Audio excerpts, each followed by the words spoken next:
A beach in New South Wales was closed this morning after some mysterious black balls washed ashore. Now, authorities aren't exactly sure what they are, so we got Detective Matthews on the case. Hello. Kale, it's Nat. Nathaniel Kelly, Australia's sweetheart. Can you tell me about the COOGEE'S? The COOGEE case. Yeah, right. So, here's what we know. This is Coogee Beach, New South Wales. Yesterday afternoon, hundreds of mysterious black balls washed ashore.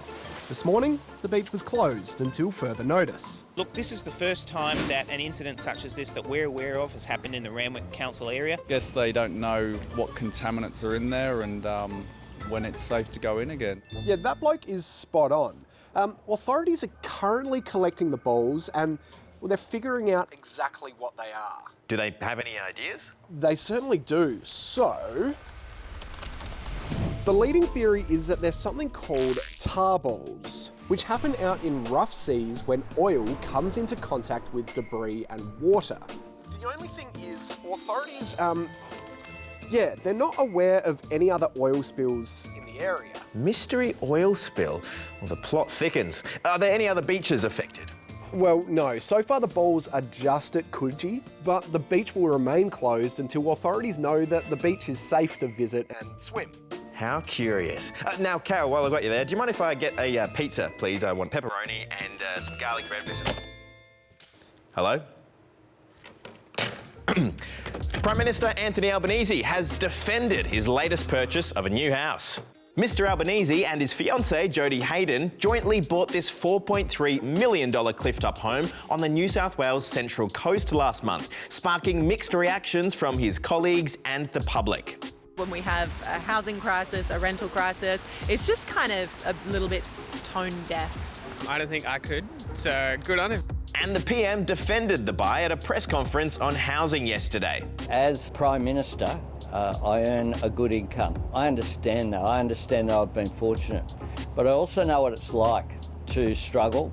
My mum lived in the one public housing that she was born in for all of her 65 years.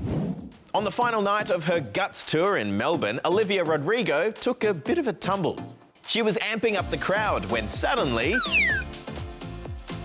she fell through a hole in the stage. Luckily, she quickly recovered and wasn't hurt.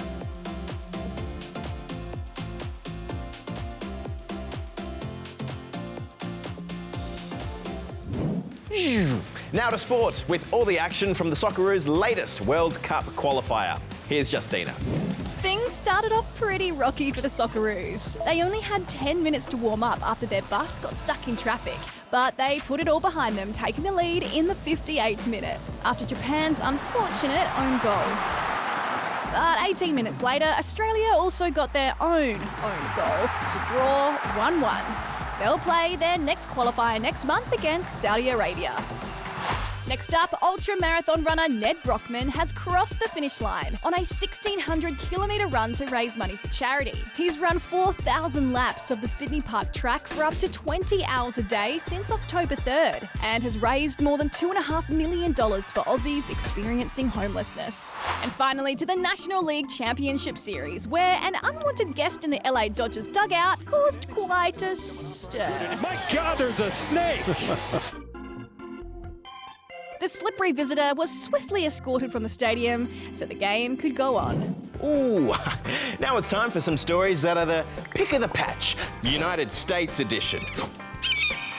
First up to California, where the World Championship Pumpkin Weigh-Off has just crowned this year's winner.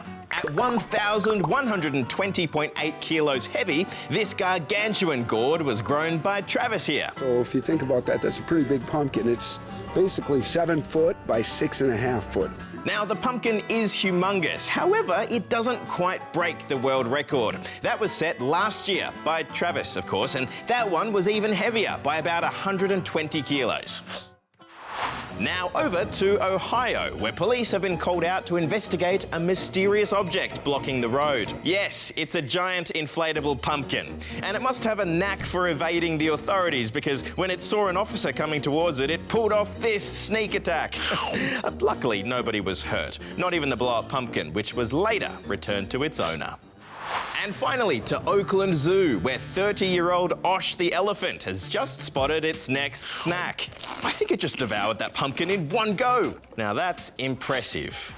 That's all from us. See you tomorrow. Bye.